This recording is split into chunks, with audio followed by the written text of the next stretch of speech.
空中競賽來看到的是美軍最強空中王牌，現在遇到強敵了。殲20現在量產狂飆，另外呢，殲35則是殺向了航母。中國的天空軍團現在已經逼近了1000架。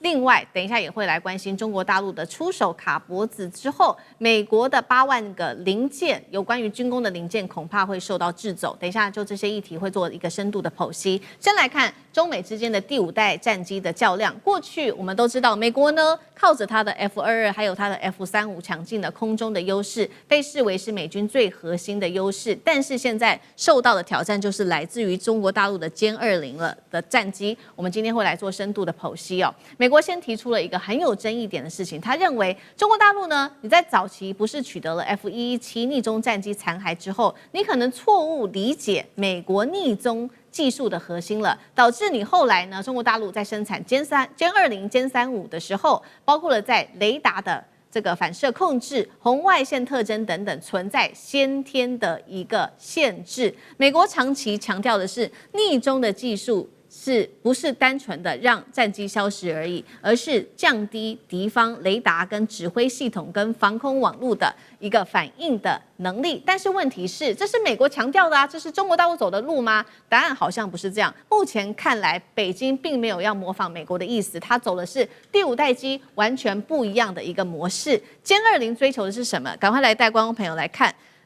他強調的是長的航程、遠距感知跟超視距的打擊能力，並且要結合衛星啊、預警系統、無人機等等，建立一個完整的空戰殺傷鏈，並且在西太平洋就可以成為一個重要的空中拒止的能力了。所以是跟美國的部分走完全不一樣的路線哦。那麼現在也來看到說，其實中國大陸它的5代機也發展到了另外一個新的階段，有一些新的技術融合在這當中。先來看到第一個，殲20它換裝了涡扇15的發動機，可以提升它的推力跟它的這個機動性能啊。另外，殲35的話，未來恐怕會成為中國航母的一個艦載的逆中戰機的核心，搭載航母就可以拓展它的遠海戰力，而殲20則是負責在陸基的遠程制空能力，形成了一個完整的第5代戰機的一個體系。所以說，美國對於中國大陸的批評到底有沒有道理？還是中國已經建立起自己第5代戰機的一個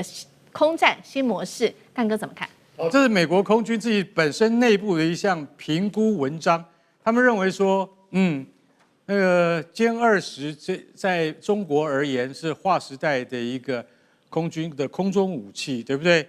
可是呢，可能你們完全走錯了方向了。為什麼呢？因為你們只做出了硬體，但是你們忘記了，光是有這個逆中戰機的硬體之外，你還有很多東西是要考慮的。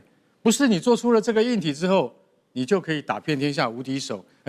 我們剛聽到這個話，覺得還有一點道理哦，因為他舉出了很多項。他說，其實不是只有這個逆中戰機而已，你還要有任務規劃，你還要有戰術的運用，你的電子戰的系統是什麼？你最後的軟體怎麼整合？這是一整套的。沒錯，美國空軍自己本身的評估認為，殲20它徒有硬體，而沒有這些當初你就應該想到這些要配起來。結果你現在發展出了這架逆中戰機之後，你在雷達截面積上面看起來，的確很小啊，但是誰來支援你？想過沒有？好，這是美國人的論點，但是中國人的論點就不是這樣了。為什麼？中國人是認為說，你現在是把我們當做我們的殲20當做你的 F-22在看待。F-22的確它有多方面的資源，它有空中的預警機資源，有電子作戰的先前布置，它還有戰場的那個感測系統等等這些東西，它都全部要加進去的。可是我們殲20不是這樣，我們殲20是一定要在第一島鏈前面擋住你們美國人的攻擊，所以殲20老實講一句，它的作戰的概念其實是不太一樣的。還有最重要的是什麼？最重要的是殲20現在的數量已經有500架，請問你 F-22有多少？只有180架，而且老實講，你會越來越少，我會越來越多。這個聽起來毛骨悚然啊！為什麼你會越來越少，我會越來越多？美國人聽得很害怕啊。本來你就越來越少啊。F-22屬於上一個世代的產品。坦白講下去，殲20現在的真正的敵手是 F-35了，而不再是 F-22。為什麼？因為只有殲35的數量可以跟殲20來互相比較，所以大家就曉得說，將來是實際上天空的真正的作戰的模式，並不是我們現在可以想象的那個樣子。現在的殲20，它就強調我航程夠遠。感測距離夠遠，然後我超視距打擊，我有霹靂15飛彈，我還有最新的霹靂17跟霹靂18。我們現在到目前為止，西方智庫都承認，霹靂15、霹靂17、霹靂18，乃至於霹靂20，這些飛彈的確值得敬畏。為什麼？因為中國在遠距離，就是超視距的飛彈打擊能力上面，真的可以跟美國一相抗衡，所以在這個情況底下，在第一島鏈我只要站穩腳步之後，現在我有500架，到了2030年我有1000架 F-22就再也不是對手了。所以大家要曉得，敵消我長這種態勢，就是英國智庫最害怕的。對，也就是這篇文章所沒有點出來的地方。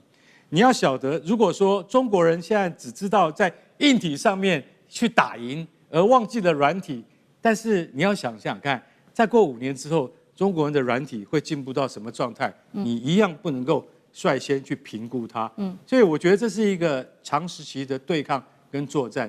殲20跟殲35的他們的整合能力，到了再過5年之後的2030年代，一定會比你美國現在的 F-22跟 F-35要來得先進。為什麼？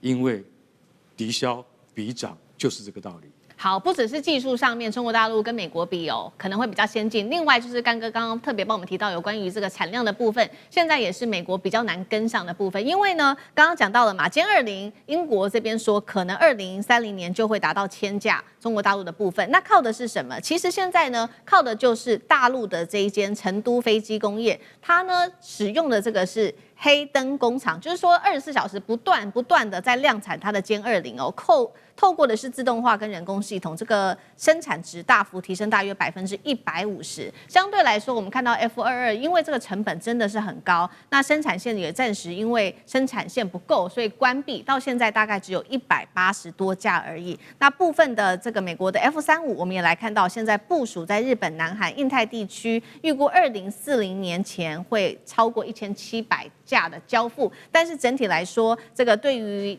跟中國大陸相比的話，這個量比得上中國嗎？另外，对於 F-35接下來它的衝擊威脅又有多大？那苑老師汉庭怎麼看？纯光是量能就是最大的差別，就是殲20呢，而且都還是國外的研究認為說，現況底下呢，每3天就有一個全新的殲20走下生產線，所以未來呢，到2030年會有1000架的殲20，但是反觀 F-35呢？或 F-22呢，其實都生產非常的緩慢。F-22的生產線早就已經關閉了，就是而且最後就也沒有那麼多了。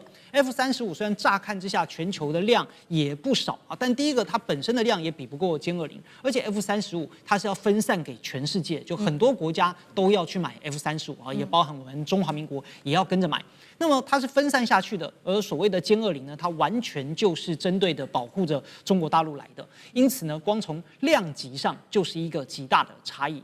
不過當然啦，就是說他們的各自的優勢也都不太一樣啊，而且呢，這不僅僅是軍備競賽上，其實背後凸顯是整個工業發展體系的勝利。就中國大陸為什麼能夠有製造這麼多，而且呢是不斷的量產，這也證明了，就是西方過去要靠着技術的封鎖、出口的管制或者供應鏈來制約，來維持自己的戰略優勢。這個模式對中國大陸完全失效了。中國大陸自己的國內在國防工業上面已經完成了內循環，從它的設計、材料、發動機、航電全鏈條都能夠自主。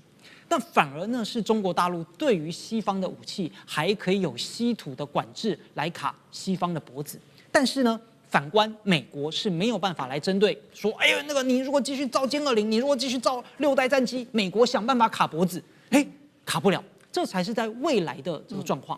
那其次就是在整個的戰術使用上，不論是 F-22或者是 F-35啊，它其實是比較是單機型的一種行動。但殲20呢，更強調的是它結合了衛星啊、預警機啊、無人機等等的體系化的作戰模式。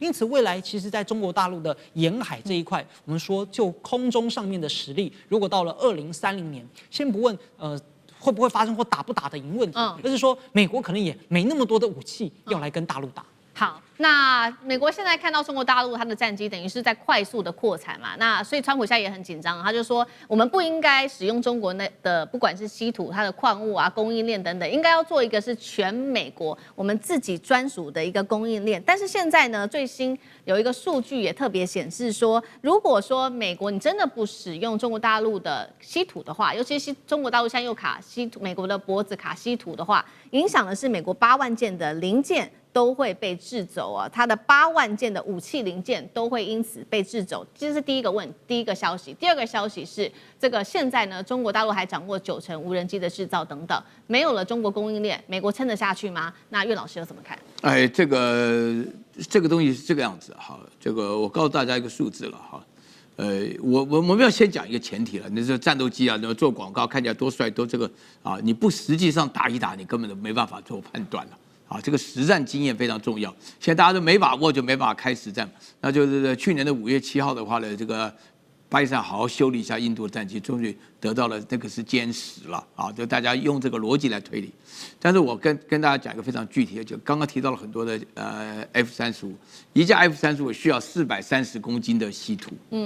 430公斤稀土的話，基本上要挖掉內蒙古的一個半個山頭啊。你就了解到那個稀土啊，從裡面這個提煉出來的。